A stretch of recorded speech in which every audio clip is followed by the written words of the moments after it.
Capitolo 7. L'indomani fu per Emma una giornata tristissima.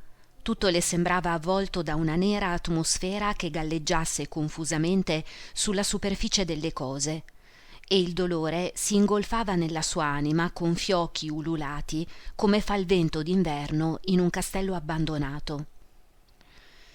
Era il dolore causato dal fantasticare su qualcosa che sapeva di sicuro non sarebbe più tornato, dalla stanchezza che prende di fronte al fatto compiuto, quello stesso dolore che si può provare all'interruzione di ogni moto abituale, al brusco arresto di una vibrazione prolungata. Come al ritorno dalla Vaubyessard, quando le quadriglie le turbinavano nella mente, anche questa volta fu presa da una malinconia cupa, da una sorda disperazione. Léon aveva acquistato ai suoi occhi una nuova dimensione, era più bello, più dolce e nello stesso tempo meno ben definito. Benché si trovasse lontano da lei, non l'aveva lasciata, era là e le pareti della casa sembravano custodire la sua ombra. Non riusciva a distogliere gli occhi dal tappeto che egli aveva calpestato, da quelle poltrone vuote sulle quali si era seduto. Il fiume continuava a scorrere e a lambire con piccole onde l'argine scivoloso. Quante volte avevano passeggiato lungo la riva, ascoltando questo stesso mormorio delle acque sui sassi coperti di musco. Quante giornate di sole avevano goduto insieme, quanti pomeriggi, soli, all'ombra, in fondo al giardino. Léon leggeva a voce alta, il capo scoperto, seduto su un rustico sgabello, e il vento fresco che giungeva dai grandi prati faceva tremare le pagine del libro e i nasturzi della pergola. Ah, se n'era andato e rappresentava per lei la sola attrattiva della vita, la sola speranza di una possibile felicità. Come aveva potuto lasciarsi sfuggire una simile fortuna quando si era presentata? Perché non l'aveva trattenuto con tutte le sue forze, in ginocchio, quando aveva voluto andarsene? Si maledisse per non aver amato Léon ed ebbe sete delle sue labbra. Si sentì presa dal desiderio di precipitarsi a raggiungerlo, di gettarsi nelle sue braccia dicendogli «Eccomi, sono tua». Ma Emma si sgomentava in anticipo, davanti alle difficoltà dell'impresa, e i suoi desideri, accresciuti dal rimpianto, diventavano sempre più pressanti. Da quel momento il ricordo di Léon fu come un centro intorno al quale gravitava tutta la sua noia. Risplendeva più di un fuoco abbandonato dai viaggiatori, in mezzo alla nave, in una steppa russa. Emma se ne sentiva attratta, vi si rannicchiava contro, attizzava delicatamente questo focolare ormai vicino a spegnersi, cercando intorno a sé quello che avrebbe potuto ancora ravvivarlo. Le reminiscenze più lontane, come gli avvenimenti più prossimi, quello che provava e quello che immaginava, le sue brame di voluttà che si dissolvevano, i progetti di felicità che si spezzavano come rami morti al vento, la sua sterile virtù, le speranze cadute, lo strame che era la vita domestica, tutto raccoglieva, tutto prendeva e utilizzava per tenere in caldo la propria tristezza. A poco le fiamme si placarono, forse perché il combustibile si andava esaurendo, oppure per un accumulo eccessivo dello stesso. L'assenza dell'oggetto amato fece sì che l'amore si estinguesse un po' alla volta. Il rimpianto fu soffocato dall'abitudine e quella luce d'incendio che imporporava il suo pallido cielo si coprì sempre più d'ombra e gradatamente scomparve. Nel torpore della sua coscienza scambiò la ripugnanza per il marito per una bramosia nei confronti dell'amato, le fiamme dell'odio per l'ardore della tenerezza. Ma poiché l'uragano infuriava sempre, senza che il sole apparisse neppure per un istante, e la passione continuava a consumarle l'anima fino alle ceneri, senza che vi fosse per lei alcun soccorso possibile, le scese intorno la notte più fonda. Si sentì immersa in un gelo che la penetrava tutta. I tristi giorni di Tostes ricominciarono. Si sentiva ora assai più disgraziata, aveva vissuto l'esperienza del dolore ed era convinta che tale dolore non avrebbe più avuto fine. Una donna capace di tali sacrifici poteva anche consentirsi qualche capriccio. Acquistò un inginocchiatoio gotico, sperperò in un mese 14 franchi in limoni per rendere candide le proprie mani e scrisse a Rouen perché le mandassero un abito di cashmere azzurro. Scelse, fra quelle che Lheureux le aveva mostrato, la più bella sciarpa. L'adoperava per annodarla alla vita sopra la vestaglia e così camuffata rimaneva distesa leggendo un libro sul divano, nella stanza dalle persiane sempre accostate. Spesso cambiava pettinatura, si acconciava i capelli alla cinese in morbidi riccioli, in trecce avvolte a chiocciola sugli orecchi, e si fece la scriminatura da una parte, piegandoli in sotto come gli uomini. Volle imparare l'italiano, comperò dizionari, una grammatica, una provvista di fogli bianchi, provò a leggere libri di storia e di filosofia. A volte la notte Charles si svegliava di soprassalto credendo che lo stessero chiamando per una visita. «Vado», balbettava. E poi si accorgeva che era soltanto il rumore del fiammifero strofinato da Emma per accendere la lampada. Ma accadde per le letture quello che già era accaduto ai lavori di ricamo, i quali ingombravano l'armadio, tutti cominciati ma nessuno terminato. Emma ne prendeva uno per lasciarlo ben presto da parte e iniziarne uno nuovo. Aveva crisi durante le quali sarebbe stato facile spingerla a commettere stravaganze. Un giorno sostenne con il marito che sarebbe stata capace di bere un bicchiere pieno a metà di acquavite e siccome Charles commise la sciocchezza di sfidarla, Emma lo vuotò fino all'ultima goccia. A dispetto della sua aria svaporata, come dicevano i cittadini di Yonville, Emma non aveva un aspetto allegro. Gli angoli della bocca erano segnati da quelle pieghe amare che caratterizzano il viso delle anziane zitelle e degli ambiziosi decaduti. Era sempre molto pallida, bianca come un cencio, con i lineamenti tesi e gli occhi che guardavano tutto con uno sguardo vacuo. Dopo essersi scoperta 3 capelli grigi sulle tempie, cominciò a parlare di vecchiaia. Spesso sveniva.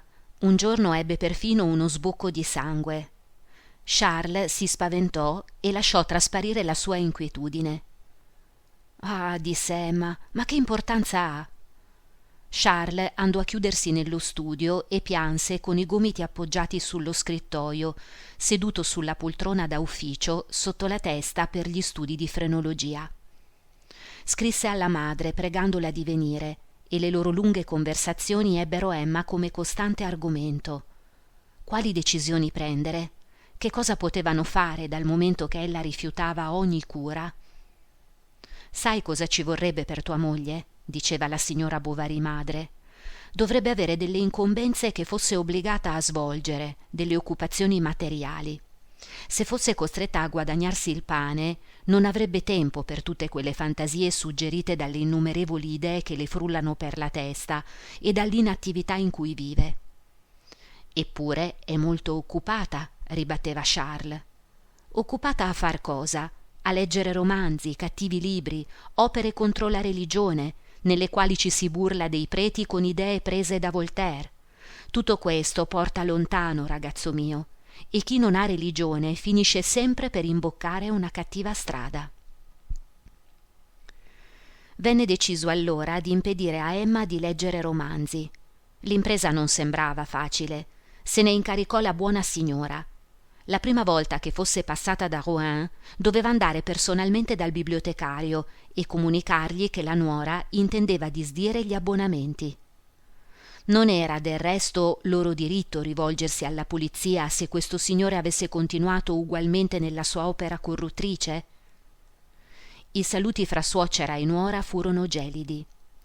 Durante le 3 settimane in cui erano state insieme non avevano scambiato 4 parole, escluso qualche ragguaglio e i convenevoli quando si incontravano a tavola o la sera prima di andare a dormire. L'anziana signora Bovary se ne andò un mercoledì, giorno di mercato, a Yonville. La piazza, fin dal mattino, era ingombra di carretti con le stanghe in aria che formavano file lungo le case, dalla chiesa fino all'albergo.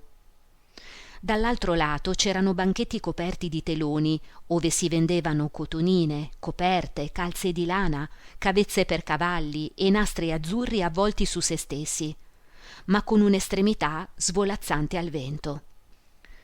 Ammucchiati per terra si trovavano oggetti metallici di uso casalingo, fra le piramidi di uova e i panieri del formaggio, dai quali sbucavano fili di paglia attaccaticci.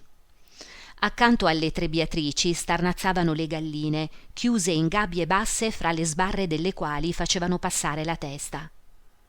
La folla si accalcava in un punto solo senza accennare a spostarsi, minacciando a volte di sfondare la vetrina della farmacia. Questa, il mercoledì, era sempre gremita, non tanto perché la gente comperasse medicinali, quanto perché tutti chiedevano consigli di carattere medico al signor Homais, la cui fama era grandissima nei villaggi del circondario. La sua incrollabile sicumera aveva affascinato i villici. Vedevano in lui un medico ineguagliabile, il più bravo di tutti. Emma era affacciata alla finestra, ci si metteva spesso. Le finestre nei paesi sostituiscono la passeggiata e il teatro. E si divertiva a osservare la ressa dei contadini, quando scorse un signore che indossava una finanziera di velluto verde. Portava guanti gialli benché calzasse grosse uose e si dirigeva verso l'abitazione del medico, seguito da un contadino che camminava a testa bassa con aria molto assorta. «Potrei vedere il medico?» domandò a Justine, che chiacchierava sulla soglia con Félicité, scambiandolo per il domestico. «Ditegli che c'è il signor Rodolphe Boulanger della Huchette». Non per campanilismo, il nuovo arrivato aveva aggiunto al proprio nome il de la Huchette, ma soltanto per farsi meglio riconoscere. La Huchette era infatti una tenuta nei dintorni di Yonville ed egli ne aveva acquistato il castello e 2 fattorie delle quali si occupava personalmente, senza però darsi troppo da fare. Era scapolo e si diceva che avesse una rendita di 15.000 franchi. Charles entrò nello studio.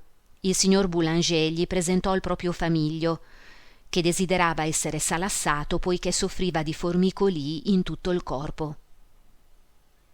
«Mi servirà da depurativo», ribatteva a ogni obiezione.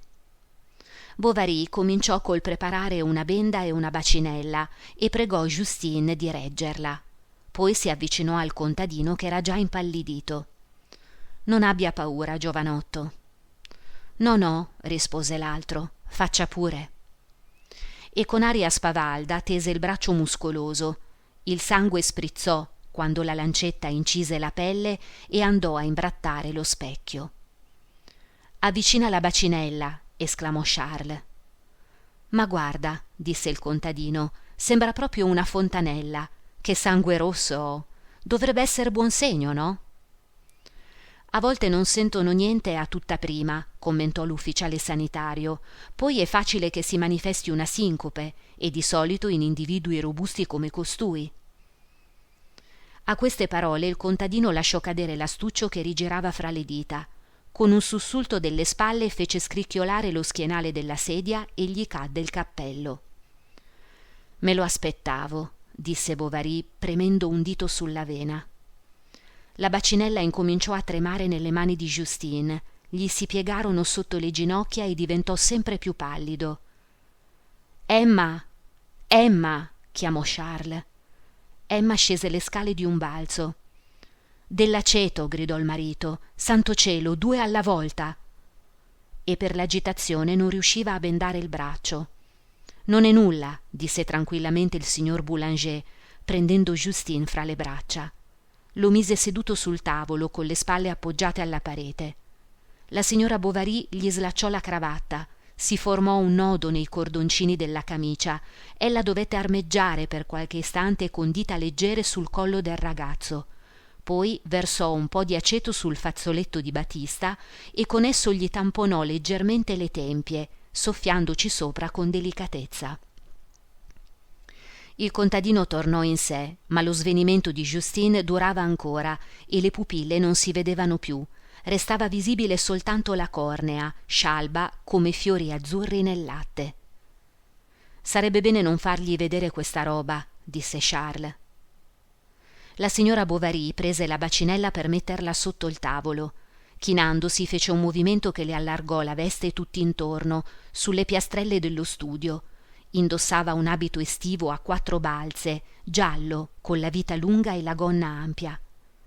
E mentre, chinata, vacillava un poco allargando le braccia, la ricciatura della stoffa si apriva di qua e di là, secondo l'inclinazione del busto. La signora Bovary andò poi a prendere una bottiglietta d'acqua e stava facendovi sciogliere alcune zollette di zucchero quando arrivò il farmacista. La domestica, durante il trambusto, era andata a chiamarlo. Vedendo l'allievo in queste condizioni, ma con gli occhi aperti, Homais tirò un fiato. Poi, girandogli intorno, lo guardò dall'alto in basso. «Stupidone», gli diceva, «grosso sciocco, sciocco a lettere maiuscole. Gran cosa una flebotomia. Un bravaccio che non ha paura di niente, una specie di scoiattolo, come tutti sanno, che sale ad altezze vertiginose per bacchiare le noci. Ah, sì, chiacchiera, vantati, bella dimostrazione di quanto sei adatto a esercitare a suo tempo la farmacia. Potrà capitarti di essere chiamato per gravi circostanze in tribunale, allo scopo di illuminare la coscienza dei magistrati, e in quei casi sarà necessario conservare il sangue freddo, ragionare, essere uomini, oppure passare per imbecilli. Justine non rispondeva. Lo speziale continuò. «Chi ti ha pregato di venire? Importuni sempre i signori Bovary. Oltretutto il mercoledì la tua presenza mi è più necessaria che mai. Ci sono adesso in bottega almeno 20 persone. Ho abbandonato ogni cosa perché ti sono affezionato. Avanti, vattene di corsa. Aspettami e bada ai boccali». Quando Justine ebbe terminato di rivestirsi e se ne fu andato, gli altri rimasero un poco a parlare di svenimenti. La signora Bovary non ne aveva mai sofferto. «È una cosa straordinaria per una signora», disse il signor Boulanger. «E del resto vi sono persone molto sensibili. Ho visto io stesso in un duello un padrino svenire soltanto al rumore delle pistole che venivano caricate. Per quanto mi riguarda, disse lo speziale, la vista del sangue altrui mi lascia del tutto indifferente. Ma la sola idea che anche il mio possa scorrere sarebbe sufficiente, se vi pensassi con intensità, a farmi svenire». Intanto il signor Boulanger aveva congedato il proprio famiglio, incoraggiandolo a tranquillizzarsi, visto che il malore era passato. «Mi ha procurato inoltre il piacere di fare la sua conoscenza», soggiunse, e così dicendo guardava Emma. Mise poi 3 franchi sull'angolo della tavola, salutò in fretta e se ne andò. Ben presto raggiunse l'altra riva del fiume, era la strada che doveva percorrere per giungere alla Houchette, ed Emma lo scorse in mezzo ai prati che camminava sotto i filari dei pioppi, rallentando di tanto in tanto come chi sia immerso in profonde riflessioni. «È molto carina», si diceva. «È molto carina la moglie del medico. Ha bei denti, occhi neri, piedi minuscoli e una figuretta da parigina. Da dove diavolo è uscita costei? E dove mai l'avrà trovata quel pezzo di malanno?» Il signor Rodolphe Boulanger, un uomo di 34 anni, aveva un carattere duro e un'intelligenza acuta. Inoltre, avendole frequentate molto, conosceva bene le donne. Questa gli era sembrata graziosa, ci pensava e pensava a suo marito. «Mi ha fatto l'impressione di essere uno scemo, e lei ne è certo stufa. Quell'uomo ha le unghie sporche e la barba di 3 giorni. Mentre corre da un malato all'altro, la moglie se ne sta in casa a rammendare le calze e si annoia. Vorrebbe abitare in città e ballare la polca tutte le sere. Povera piccola, anela all'amore come una carpa su un tavolo di cucina anela all'acqua. Basterebbero 3 frasi galanti per farsi adorare da lei, ne sono certo. Sarebbe qualcosa di dolce, di delizioso. Già, ma come sbarazzarsene in seguito? Gli inconvenienti del piacere, visti in prospettiva, gli fecero ricordare per contralto la sua attuale amante. Era costei un'attrice di Rouen che egli manteneva. Rodolphe indugiò con il pensiero su questa immagine, il cui solo ricordo gli procurava un senso di sazietà, e si disse: «Ah, la signora Bovary è molto più graziosa di lei, più fresca soprattutto. Decisamente Virginie sta ingrassando troppo ed è così noiosa con le sue amenità. E poi quella sua mania per i gamberetti». La campagna era deserta e Rodolphe non udiva altro che il fruscio ritmico delle erbe che gli battevano contro le scarpe, il finire dei grilli nascosti lontano nei campi d'avena. Rivedeva Emma, là, nello studio, vestita con l'abito giallo, e la spogliava. «Oh, l'avrò!» E con un colpo di bastone frantumò una zolla di terra dinanzi a sé. Poi incominciò a studiare l'aspetto strategico dell'impresa. Si domandava: dove potrei incontrarla e per quale motivo? Avremo sempre fra i piedi la marmocchia e la domestica, i vicini, il marito e ogni sorta di rompiscatole. «Ah», si disse, «no, c'è da perderci troppo tempo». Ma continuò subito: «Resta il fatto che ha occhi capaci di penetrare nel cuore come succhielli. E quella carnagione chiara, io adoro le donne con la pelle chiara». In cima al colle d'Argueil la decisione era ormai presa. «Non mi resta che procurarmi le occasioni. Mi capiterà bene di passare di là qualche volta. Manderò loro della selvaggina, del pollame, mi farò salassare se sarà necessario. Diventeremo amici, li inviterò a casa mia». «Ah, perbacco», soggiunse, «fra non molto si terranno le assemblee. Ci andrà anche lei, la rivedrò. Ci daremo da fare, e decisamente, perché è il sistema più efficace».